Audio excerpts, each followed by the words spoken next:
যে পূর্ব চাঁদপুরা সালিয়া দাখিল মাদ্রাসা আমি ভারপ্রাপ্ত সুপার। যে গত ঈদে বন্যায় আমাদের ঘূর্ণিঝড়ে মাদ্রাসাটা খুব ক্ষয়ক্ষতি হয়েছে। হ্যাঁ, কিন্তু আমাদের আর্থিকও নাই, এই জন্য মাদ্রাসার এই অবস্থা দুর্দশা, কোনো কিছু করতে পারিনি এখন। ইনশাল্লাহ ভবনের জন্য একান্ত দরকার। হ্যাঁ, সেটার জন্য মানুষ ক্লাসে খুব মানে কষ্ট হইতে আছে। যেহেতু আপনাদের মাধ্যমে মাননীয় এমপি মহোদয়ের মাধ্যমে যাতে একটু ছোঁয়া লাগে উন্নয়নের, এই জন্য আমরা খুব কৃতজ্ঞ হতাম এবং পূর্ব চাঁদপুর সালি আলিম দাখিল মাদ্রাসার পক্ষ থেকে তাকে আন্তরিক মোহাম্মদ।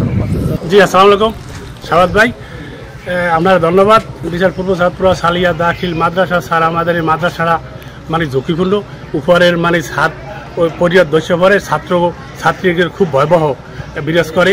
এটা এলো মহোদয়ের কাছেও মানে আমাকে প্রেয়ার করা আছে, সেও বলছে যে এটা আমাদের এই ভবনটা এগুলো 3 সিটে বসাবার জন্য বলছে, যে 3 সিটে বসাইবেন ছাত্রছাত্রী।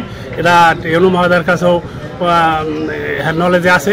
আমাদের মাননীয় সংসদ এমপি মহোদয়ের কাছেও আমরা দাবি জানাই আমাদের যাতে এই ভবনটা পাই। এই জন্য মানে যে ধন্যবাদ আপনার সাংবাদিক ভাই, ধন্যবাদ মাননীয় প্রধানমন্ত্রীর কাছেও আমরা মানে যে দাবি জানাই যে আমাদের এরম এত গরিবানা হালে গ্রামে এরম মাদ্রাসার নাই, আমি যাতে আমরা একটা ভবন পাইতে পারি, এই জন্য আশা আকাঙ্ক্ষা। ছাত্র কতজন? ছাত্র আছে 350। খুবই সমস্যা এবং ক্লাস করতে এবং শ্রেণীকক্ষগুলো খুব পাঠদানের জন্য অনুপযোগী।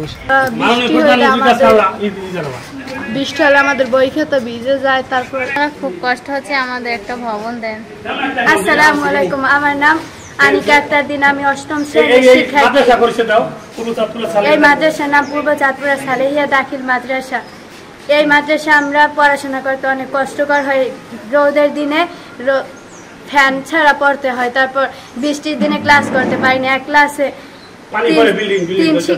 ক্লাসে 3 শ্রেণী পড়াশোনা করতে হয়।